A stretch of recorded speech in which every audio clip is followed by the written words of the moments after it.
নমস্কাৰ দেহা কলিজাই সকলোকে স্বাগতম জনাইছো। বহুত দিনৰ পৰা চিনেমা এখন চাবলৈ বুলি বৰ মন গৈ আছিল। এইফালে আহিলো মই মাৰ লগত চিনেমা চাবলৈ বুলি। আজি চাম মালামাল বয়জ। লগতে খাবলৈ বুলি লৈ ললো পপকৰ্নৰ বাল্টি এটা।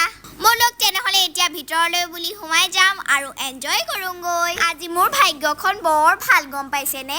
মানে আজি মই আনন্দ মেলাও চাবলৈ বুলি আহিলো নহয়। মোৰ আকৌ চকু দুটা খোৱা বস্তুবিলাকলৈহে যায়। ফাষ্ট ফুড বুলি ক'লে আকৌ মই ৰৈ থাকিব নোৱাৰো দেই। কাষতে আছে গৰম গৰম জেলেপি দোকান। ইমান ধুনীয়াকৈ মিঠাইবিলাক সজাই থৈছে। পিছে বালি পৰিছে নি বাৰ মিঠাইবিলাকত? সাগৰৰ অক্টোপাছটো মেলাত আহি ওলালেহি। পিছে মায়ে আকৌ মোক উঠিবলৈ নিদিলে। মোৰ ঘূৰণি হাৰ্টৰ প্ৰব্লেম থকা মানুহে এই খেলটোত উঠিবলৈ বুলি গ'লে যমৰ নগৰ দেখি আহিব লাগিব। আঁতৰৰ পৰা চায়ে মই মুতুনে হাগু লাগি গৈছেগে।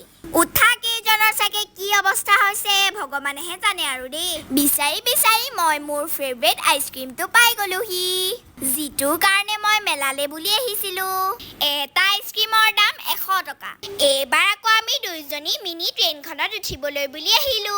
আমাৰ আকৌ এইফালে মহাৰাণী হেলিকপ্টাৰত নুঠাকে ঘৰলৈ বুলি নাযায়। এইবাৰ খাবলৈ আহিলো আমি দহি ফুচকা।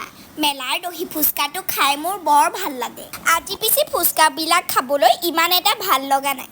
খাই বৈ কিবা মুখখনহে বেয়া লাগিলে। পুতলাৰ দোকানবিলাক দেখিলে কিবা এটা ল'বলৈ বৰ মন যায়। ফেন এখন কিনিবলৈ বুলি লৈছিলো। পিছে মায়ে চকু টেলেকা কৰি দেখুৱালে। ফুলা লুচিটোৰ দৰে মুখখন ফুলাই ঘৰলৈ বুলি গুচি আহিলো।